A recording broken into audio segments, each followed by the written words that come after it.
later on so people can also join us there. How was everybody's weekend? Hope you had an amazing weekend and got everything done that you wanted to get done. And lots of little things floating on the screen on Bigo, which is really nice. So hello to everybody that's there. Hello to everybody that is watching on YouTube. Mladen is just joining on the Zoom right now. So let's get into it. I'm sure everybody's going to have a big week this week. Lots of things to do, think about, and implement. So it's always good to do some reading first. It is good for the brain. We have Rich Dad Poor Dad in Chinese. That is not very helpful. So we're going to be reading The Art of Thinking Clearly. We've already read quite a few chapters, and Mladen brought to my attention that we missed chapter 52. So we read chapter 53. So we'll read 52 and then 54 after that. How does that sound? Okay, let's get into it. Reading is a great way to start the day. So we're going to spend 15 minutes reading, and then I'll let you get on with everything else. And hopefully some of the things that we read are going to assist you and inspire you and help you throughout your day as well. Okay, here we go. Chapter 52. Any lame excuse. The because justification. Traffic jam on the highway between Los Angeles and San Francisco. Surface repairs. I spent 30 minutes slowly battling my way through until the chaos was a distant scene in my rearview mirror. So I thought. Half an hour later, I was again bumper to bumper. More maintenance work. Strangely enough, my level of frustration was much lower this time. Why? Reassuringly cheerful signs along the road announced, "We're renovating the highway for you." The jam reminded me of an experiment conducted by the Harvard psychologist Ellen Langer in the 1970s. For this, she went into a library and waited at a photocopier until a line had formed. Then she approached the first person in line and said, "Excuse me, I have 5 pages. May I use the Xerox machine?" Her success rate was 60%. She repeated the experiment, this time giving a reason. "Excuse me, I have 5 pages. May I use the Xerox machine? Because I'm in a rush." In almost all cases, 94%, she was allowed to go ahead. This is understandable. If people are in a hurry, you often let them cut in the front of the line. She tried yet another approach, this time saying, "Excuse me, I have 5 pages. May I go before you because I have to make some copies?" The result was amazing. Even though the pretext was paper thin, funny joke.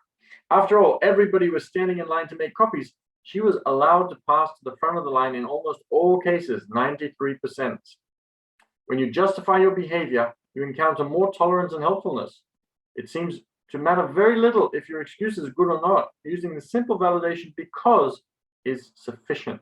This is also discussed in an amazing book, which is called The Psychology of Influence by Robert Cialdini. I believe he also recently came out with a new book, which is like 20 years later or something, which I've been looking forward to a lot. So I need to see if I can get me a copy of that one. A sign proclaiming, "We're renovating the highway for you," is completely redundant. What else would a maintenance crew be up to on a highway? If you hadn't noticed before, you realize what's going on once you look out the window, and yet this knowledge reassures and calms you. After all, nothing is more frustrating than being kept in the dark. That is very true at airports. I used to work at airports a long time ago, long time ago. And yes, I noticed that there is a lot of frustration when people say that there is something wrong with the airplane, but they don't actually tell you the exact details. Gate A57 at JFK Airport, waiting to board. An announcement comes over the loudspeaker. "Attention passengers, flight 1234 is delayed by 3 hours. Wonderful. I walked to the desk to find out why, and came back no more enlightened. I was furious. How dare they leave us waiting in ignorance? Other airlines have the decency to announce flight 5678 is delayed by 3 hours due to operational reasons. A throwaway reason is if there ever was one, but enough to appease the passengers. Not always. It's very interesting. When I was working at the airport, we'd say there were some technical issues with the plane, and people would come to me and they'd say, "I still need to be able to get on." So I'd have to explain to them that the pilot doesn't feel safe flying the airplane because there is a technical issue with the plane, and it could be that something is majorly off, and so we're waiting for a replacement plane, or we're waiting for the technicians to actually fix the problem But I always offered them, if they wanted to fly the plane themselves, they were most welcome to get on and fly with the technical defect, and I hope that they did not crash. That seemed to work quite well. It seems people are addicted to the word because, so much so that we use it even when it's not necessary. If you're a leader, undoubtedly you have witnessed this. If you provide no rallying call, employee motivation dwindles. It simply doesn't make the grade to say that the purpose of your shoe company is to manufacture footwear. No, today higher purposes and the story behind the story are all important. For example, we want our shows to revolutionize the market. What does that mean? Better art support for a better world, whatever that means. Zappos claims that it is in the happiness business, whatever that means. Coca-Cola's in the same business, I think.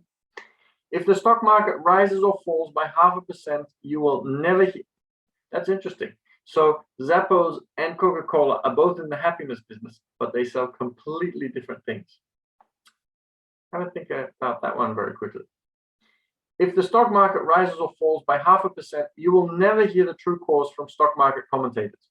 That is the white noise, the culmination of an infinite number of market movements. No, people want a palatable reason, and the commentator is happy to select one. Whatever explanation he utters will be meaningless, with frequent blame applied to the pronouncements of Federal Reserve Bank presidents. This is also very, very interesting because we want to hear a reason. If we don't hear a reason for why the stock market fell or why it went up or why this happened, we don't feel that we're in control of it when somebody says that there is a reason for it, even though different TV channels will have a different reason they ascribe to why the market went up or why the market went down. Pay attention to that. That's very interesting too.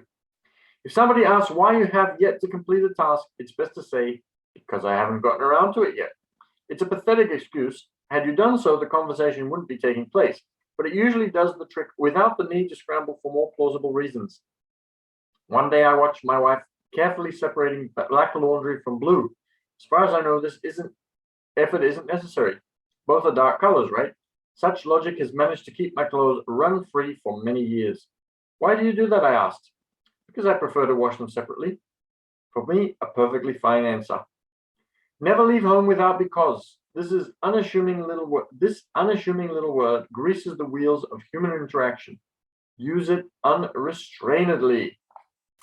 Okay, that is a very interesting chapter.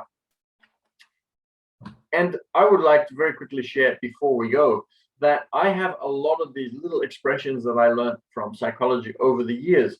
The because, what else do I use a lot? You're welcome. I'm sure you would have done the same for me if I ever needed it. And so I've read a lot of books with lots of different expressions that I actually implement, which is really good. And I would also highly recommend that you also implement these amazing little words into your life because they will make a very big difference. So why am I going to go now? Just because. I'm going to go now because it is obviously time to let you go to work. We have finished the chapter. I'm looking forward to seeing you all again tomorrow. Thank you for joining today because you are all wonderful. And now I'm obviously overusing the word because tomorrow, chapter 54, since we missed chapter 52, we're going to skip chapter 53 and go straight to chapter 54. If you missed chapter 53, you can definitely watch it on YouTube, The Passive Cashflow Club. So do a search for that and you will find all of the recordings of our readings and a couple of other videos that I've made. And we'll be looking into making some more soon and different things. So if you want to join me on Instagram and follow me there and be able to reach out and message me, then you can go to business_team_ and the number 6. And I would love to see you and hear from you. I always love the feedback because you are all amazing. See what I did there? And Lana says, thank you because you are wonderful too on the Zoom. So tomorrow, chapter 54, would you wear Hitler's sweater? And this is called the Contagion Bias. So I'm looking forward to reading this one to you tomorrow. Have an absolutely amazing day today. And yes, I'm looking forward to seeing you all tomorrow.